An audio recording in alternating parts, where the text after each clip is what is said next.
Olá pessoas, hoje vamos falar de A Hora do Mal, o novo filme de terror do Zack Cregg que estreou nos cinemas brasileiros. E eu assisti ao filme e eu já posso adiantar para você, esse é um daqueles longas que vai gerar muita repercussão, não só entre os fãs de terror. É um filme bem inusitado e com certeza um dos mais assustadores do ano. A Hora do Mal é o segundo grande trabalho do Zack Cregg como diretor.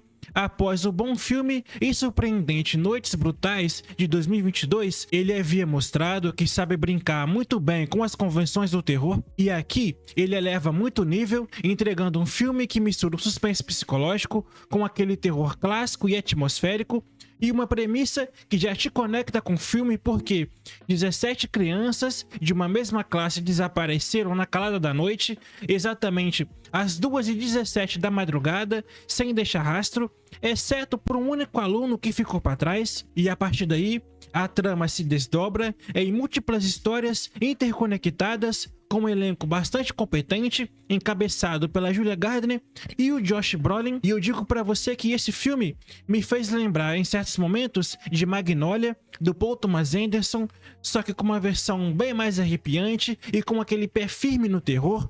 É uma obra bastante ambiciosa e o diretor não tem medo de arriscar. E falando na direção, que eu destaquei tanto até agora, ela usa a câmera de forma inteligente aqui, criando uma atmosfera bem sufocante desde os primeiros minutos de filme. A escolha de planos longos e uma fotografia escura, bem acinzentada e azulada, reforça o clima de desespero e mistério. E diferente de muitos terrores recentes que apelam para aquele famoso jump scare a cada 5 minutos, A Hora do Mal constrói um medo aos poucos, com uma tensão que vai crescendo como uma bola de neve até que ela explode. E gente, o medo aqui é real. Há momentos em que o silêncio consegue ser bastante assustador, e isso mostra a confiança do diretor em deixar a história respirar. Ele também brinca com o ritmo, alternando entre cenas contemplativas e sequências mais brutais, o que mantém o espectador sempre no filme, mesmo que às vezes o filme exija mais paciência. E o roteiro, que também é assinado pelo diretor, é um outro acerto. A estrutura não linear, dividida em capítulos, pode parecer confusa. Vários filmes já se perderam tentando replicar essa fórmula, mas aqui funciona como um quebra-cabeça que se monta devagar. Cada segmento foca em diferentes personagens: a professora Justine, feita pela Julia Gardner, o pai devastado, feito pelo Josh Brolin, e até o misterioso aluno que não desapareceu, o pequeno Alex, brilhantemente feito aqui pelo Kerry Christopher. E o texto não subestima o público, ele deixa uma pista aqui ou ali bem sutil e confia que você vai conectar os pontos. Realmente eu fiquei bem surpreendido em ver de forma bem feita isso em um filme de terror. E falando do elenco, olha, foi um grande acerto. A Julia Gardner tá realmente bem aqui. A sua personagem é uma professora que carrega o peso de ser suspeita pelos desaparecimentos e ao mesmo tempo vítima do mistério. Ela traz uma vulnerabilidade crua com uma interpretação simples, mas muito forte. E o Josh Brolin, por sua vez, entrega uma performance que mistura desespero e raiva contida, humanizando um pai que perdeu tudo. Já o garoto, Kerry Christopher, gente, esse menino rouba a cena. Ele tem uma presença enigmática que te deixa desconfortável o tempo inteiro, e os sons das cenas são compostas com minimalismo que assusta, com sons graves e dissoantes para criar uma sensação constante de desconforto. É uma trilha perfeita para o clima do filme, e em alguns momentos o som parece quase um personagem guiando a atenção e amplificando o impacto das cenas. E a mixagem de som também é impecável. Desde o barulho dos passos das crianças na escuridão até o silêncio opressivo de uma cidade em luto, é o tipo de trabalho técnico que eleva a experiência e mostra o cuidado dos profissionais envolvidos no filme. E um aspecto que trouxe algo a mais para a trama foi o comentário social embutido na história.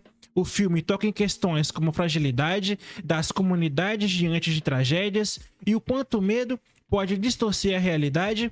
A direção não força uma mensagem óbvia, mas deixa claro que o verdadeiro horror muitas vezes está nas ações humanas, mais do que até nas forças sobrenaturais. E veja, o filme nunca perde o foco principal, que é causar medo. Seja para qual lado a trama resolva abordar, o terror vai estar sempre presente e visualmente o filme também é muito bem feito. A direção de arte cria uma cidade que parece viva e assombrada, com casas suburbanas que escondem segredos e ruas que parecem engolir quem passar por elas. Os cenários são simples, mas cada escolha aqui, desde os objetos nas casas até a iluminação nas cenas noturnas, reforça a narrativa. Há uma cena específica envolvendo uma floresta que é tão bem filmada e tão criativa que me fez tentar lembrar qual foi a última vez que eu tinha visto algo semelhante, e o uso de sombras e a forma como a câmera se move cria uma imersão que te faz sentir parte do pesadelo do filme. E com as suas 2 horas e 8 minutos mais ou menos de duração, o filme tem tempo para trazer algumas histórias paralelas que são bem executadas, mas que não são tão relevantes assim para a trama central, o que pode dar uma sensação de desequilíbrio. Além disso, o filme traz elementos sobrenaturais e não sabe explorar em alguns momentos de forma convincente, deixando 1 ou 2 perguntas aqui ou ali sem resposta.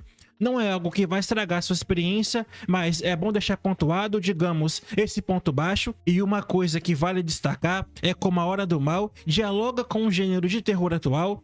Ele não reinventa a roda, longe disso, mas traz frescor ao combinar elementos de suspense psicológico, filme policial e aquele toque de terror sobrenatural na medida. A inspiração em tragédias reais, como o próprio diretor mencionou em entrevistas, dá um peso extra para a narrativa, sem cair no sensacionalismo. É um filme que respeita o público, mas exige atenção.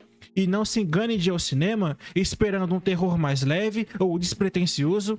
Nada aqui é genérico, tanto na premissa envolvendo o desaparecimento de crianças, quanto no desenvolvimento da história. É bem pesado, e essa comparação com Magnolia que eu fiz não é um exagero.